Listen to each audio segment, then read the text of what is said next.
London dispersion forces पे effect करते हैं। जैसे हमने डायपोल डायपोल और इंड्यूस्ड डायपोल फोर्सेस जो पहले पढ़ी थी इससे प्रीवियस लेक्चर में, उसमें हमने फैक्टर्स बताए थे। इसी तरीके हमारे पास लंडन डिस्पर्शन फोर्सेस में कौन कौन से फैक्टर हैं जो इफेक्ट करते हैं। तो साइज ऑफ इलेक्ट्रॉनिक क्लाउड सबसे पहला आपके पास जो फैक्टर है वो है साइज ऑफ इलेक्ट्रॉनिक क्लाउड, कि इलेक्ट्रॉनिक क्लाउड कितना बड़ा है। अब इसके अंदर दो चीजें, इसको मजीद हमने डिवाइड कर दिया कि एटॉमिक साइज कितना है, मॉलिक्यूलर साइज कितना है।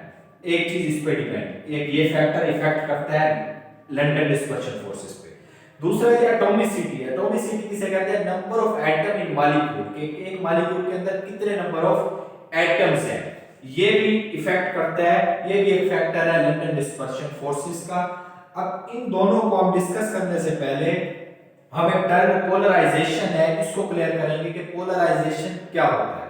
तो पोलराइजेशन क्या है, the extent to which the electronic cloud of an atom और मॉलिक्यूल कैन बी डिस्टॉर्टेड। अब ये कह रहा है इसके अंदर आपको कि किस हद तक हमारे पास इलेक्ट्रॉनिक क्लाउड जो है वो डिस्पर्स हो सकता है, कितना बिगाड़ उसके अंदर आ सकता है। एक्सटेंट, हद, इसको कहते हैं हद। कितनी हद तक हमारे पास जो इलेक्ट्रॉनिक क्लाउड है किसी भी एटम का या मॉलिक्यूल का वो डिस्टॉर्ट हो सकता है, मतलब बिगड़ सकता है, बिगाड़ आ सकता है उसके अंदर। जैसे अभी हमने ये देखा है, ये हमारे पास क्या है, एक इलेक्ट्रॉनिक क्लाउड है जो क्या हुआ है, डिस्टॉर्ट हुआ है। अब जाहिर सी बात है, अगर हमारे पास एक एटम है और उसका साइज हमारे पास ही ये है और दूसरा एटम हमारे पास उससे स्मॉल है, अगला हमारे पास उससे भी स्मॉल है, तो सबसे ज्यादा जो इलेक्ट्रॉनिक क्लाउड होगा तो आप इजीली देख सकते हैं कि जो हमारे पास लार्ज एटम साइज होगा उसके अंदर हमारे पास लार्ज डिस्टॉर्शन होगी इलेक्ट्रॉनिक क्लाउड की, कि जब ये फैलेगा तो आप देख सकते हैं कि इसकी कुछ इस तरीके आपके पास शेप बनेगी। और इसी तरीके से अगर इसके अंदर आप देखेंगे तो इसके अंदर स्मॉल डिस्टॉर्शन होगी। इसी तरीके इसके ऊपर आए तो इसके अंदर मजीद और स्मॉल होगी। तो इससे हमें ये पता चला कि जितना एटम का साइज बड़ा होगा उतनी ज्यादा इलेक्ट्रॉनिक क्लाउड की उसके अंदर डिस्टॉर्शन होगी। अब ये हमारे पास क्या है, पोलराइजेशन। अब हम देखते हैं greater size of electronic cloud, जितना साइज इलेक्ट्रॉनिक क्लाउड का बड़ा होगा उतनी ज्यादा उसके अंदर पोलराइजेशन होगी। यही बात हमने ऊपर बयान की है। और जितनी ज्यादा उसके अंदर पोलराइजेशन होगी उतना ज्यादा उसके अंदर पोटेंशियल चार्ज होंगे, मतलब उसके अंदर चार्जेस भी क्या होंगे, ज्यादा होंगे, जाहिर सी बात है। और जितने ज्यादा उसके अंदर पोटेंशियल चार्ज होंगे उतनी ज्यादा उसके अंदर लंडन डिस्पर्शन फोर्सेस की स्ट्रेंथ होगी। तो हमें ये पता चल गया कि पोलराइजेशन से हमें ये पता चल गया कि पोलराइजेशन किसमें ज्यादा होगी। तो हमने कहा कि जिस एटम का साइज बड़ा होगा उसके अंदर इलेक्ट्रॉनिक क्लाउड की डिस्टॉर्शन जो है, बिगाड़ जो है उसका वो ज्यादा होगा। और जिसके अंदर इलेक्ट्रॉनिक साइज बड़ा होगा उसके अंदर इसका मतलब पोलराइजेशन ज्यादा होगी। और जिसके अंदर पोलराइजेशन ज्यादा होगी जाहिर सी बात है उसके अंदर मैग्नीट्यूड ऑफ चार्ज भी, पोटेंशियल चार्ज भी ज्यादा होंगे। और पोटेंशियल चार्ज जिसमें ज्यादा होंगे उसकी strength of London dispersion forces ज्यादा होगी। ये हमारे पास पोलराइजेशन का टॉपिक हो गया। इसके बाद है जी हमारे पास जो हमने पहला फैक्टर पढ़ा, साइज ऑफ इलेक्ट्रॉनिक क्लाउड कैसे इफेक्ट करता है। तो हमने इसको अब डिटेल से देखना है कि सबसे पहले हमारे पास साइज ऑफ इलेक्ट्रॉनिक क्लाउड में एटॉमिक साइज आ जाता है और दूसरा हमारे पास मॉलिक्यूलर साइज आ जाता है। तो एटॉमिक साइज और मॉलिक्यूलर साइज को हम एक्सप्लेन कर रहे हैं। तो मैंने बात यहां पे लिख दी कि ग्रेटर साइज, जितना साइज बड़ा होगा मॉलिक्यूल या एटम का उतनी ज्यादा उसके अंदर पोलराइजेशन पाई जाएगी। और जितनी पोलराइजेशन होगी तो हमने नीचे ये बात बता दी उतना ज्यादा उसके अंदर लंडन डिस्पर्शन फोर्सेस मौजूद होंगे। तो अब हम इस बात को एक्सप्लेन करते हैं। इसके अंदर हमने एग्जांपल पे जी दो हमने ग्रुप्स लिए, 7A और 8A या 0 ग्रुप हम कहते हैं, जो हमारे पास नोबल गैसेस का है। तो आप इसके अंदर देख सकते हैं कि जैसे जैसे हम नीचे आ रहे हैं एटम का साइज क्या हो रहा है, बड़ा हो रहा है। तो हमने बात की कि जितना एटम का साइज बड़ा होगा उतनी ज्यादा उसके अंदर पोलराइजेशन होगी। और जितनी पोलराइजेशन ज्यादा होगी उसके अंदर उतनी ज्यादा उसके अंदर लंडन डिस्पर्शन फोर्सेस होगी। अब जैसे जैसे हम नीचे आ रहे हैं, फ्लोरीन, क्लोरीन, ब्रोमीन, आयोडीन, जैसे जैसे नीचे आ रहे हैं down the group atomic size increase होता जा रहा है। एटॉमिक साइज इंक्रीज होने से क्या हो रहा है, हमने ऊपर ही बताया कि जब एटॉमिक साइज बढ़ेगा तो पोलराइजेशन भी क्या होगी, इंक्रीज होगी।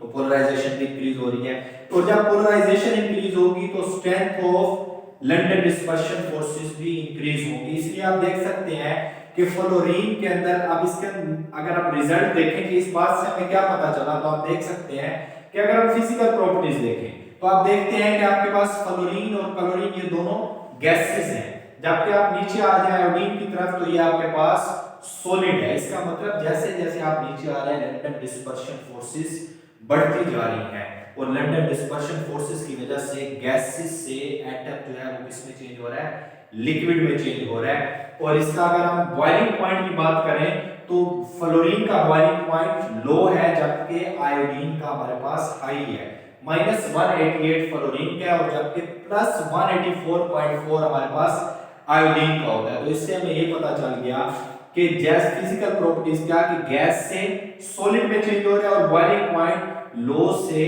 हायर की तरफ ये हमारे पास ट्रांसफर हो रहा है। तो इस बात से हमें ये पता चल गया कि एटम का साइज और मॉलिक्यूल का साइज जितना ज्यादा बड़ा होता जाएगा उतनी ज्यादा पोलराइजेशन उसके अंदर बढ़ती जाएगी, और जितनी पोलराइजेशन उसके अंदर होगी उतनी ज्यादा उसके अंदर लंडन डिस्पर्शन फोर्सेस होंगी।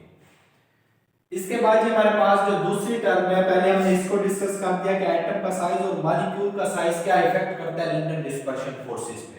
उसके बाद है जी हमारे पास एटॉमिसिटी, जिसे हम कहते हैं number of atom in a molecule, इसको हम कहते हैं एटॉमिसिटी, कि एक मॉलिक्यूल के अंदर कितने नंबर ऑफ एटम्स हैं, उसको आप कहते हो जी एटॉमिसिटी। तो इसके अंदर भी हमारे पास पता चल गया हमें कि ग्रेट एटॉमिसिटी, जितने आपके पास एटॉमिसिटी ज्यादा होगी उतना ज्यादा उसके अंदर इलेक्ट्रॉनिक क्लाउड लार्ज होगा। Greater atomicity large electronic cloud, large electronic cloud होगा तो हम ये बात आप समझ चुके हैं कि उसके अंदर लार्ज पोलराइजेशन होगी, और जिसके अंदर लार्ज पोलराइजेशन होगी उसके अंदर greater strength of London dispersion forces होंगी। तो अब हमें ये पता चल गया, अगर हम एग्जांपल देखें तो हम अगर लोअर हाइड्रोकार्बन देखते हैं, जैसे हमारे पास मीथेन हो गया, इथेन हो गया, इसके अंदर अगर हम लिखें CH4, ये हमारे पास इथेन हो गया, एक कार्बन वाला, इसके बाद CH, ये कार्बन नंबर 1 वाला हमारे पास हो गया है, जैसे कार्बन नंबर 4 तक ये हमारे पास क्या है जी, ये गैसेस फॉर्म में हमारे पास पाए जाते हैं। ठीक है, तो मतलब क्या, हमें ये पता चला कि नंबर ऑफ जो हमारे पास एटम्स हैं इस मॉलिक्यूल के अंदर वो कितने, कार्बन 1 से कार्बन 4 तक जो हमारे पास पाए जाते हैं, मीथेन, इथेन, प्रोपेन और ब्यूटेन, ये हमारे पास गैसेस होती हैं। इसके बाद अगर हम हायर हाइड्रोकार्बन की तरफ चलते हैं, कार्बन नंबर 5 से कार्बन नंबर 8 तक, ये हमारे पास लिक्विड होते हैं, और गैसेस का बॉइलिंग पॉइंट हमारे पास क्या होता है, लोअर बॉइलिंग पॉइंट होता है। अब जैसे ही हम कार्बन 4 से ऊपर गए, इसका मतलब एटम्स की तादाद बढ़ रही है, एटॉमिसिटी क्या हो रही है, इंक्रीज हो रही है। तो हमने ऊपर ही बताया कि ग्रेटर एटॉमिसिटी होगी तो लार्ज इलेक्ट्रॉनिक क्लाउड बनेगा, जिसकी वजह से उसके अंदर लंडन डिस्पर्शन फोर्सेस भी ज्यादा होगी। तो इससे हमें ये पता चल गया कि लोअर हाइड्रोकार्बन्स के अंदर लंडन डिस्पर्शन फोर्सेस कम पाई जाती हैं, जबकि हायर हाइड्रोकार्बन, अगर हम कार्बन नंबर 5 से कार्बन नंबर 8 तक जाते हैं, जैसे हमारे पास पेंटेन हो गया, हेक्सेन हो गया, हेप्टेन हो गया, ऑक्टेन हो गया, ये हमारे पास पाए जाते हैं लिक्विड की फॉर्म में, और ये हमारे पास हाई बॉइलिंग पॉइंट होता है इनका as compare to lower hydrocarbon. इसी तरीके अगर हम कार्बन नंबर 8 से हायर हाइड्रोकार्बन की तरफ जाते हैं तो वो हमारे पास जी सॉलिड फॉर्म में पाए जाते हैं, और वो उनका वेरी हाई बॉइलिंग पॉइंट होता है।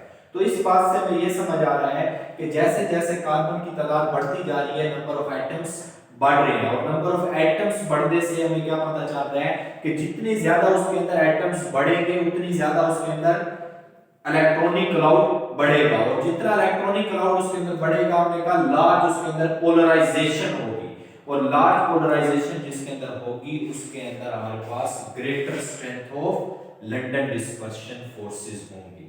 तो ये दो फैक्टर्स हमारे पास थे जिसके ऊपर हमने बात की कि एक हमारे पास पोलराइजेशन है, कि पोलराइजेशन हम किसे कहते हैं, फिर हमने फैक्टर्स की बात की कि एटॉमिक साइज और मॉलिक्यूलर साइज पे लंडन डिस्पर्शन फोर्सेस के फैक्टर कैसे इफेक्ट करते हैं, और दूसरा हमारे पास था number of atom in a molecule या में से एटॉमिसिटी का, उसके ऊपर हमने देखा कि क्या इफेक्ट होता है लंडन डिस्पर्शन फोर्सेस का।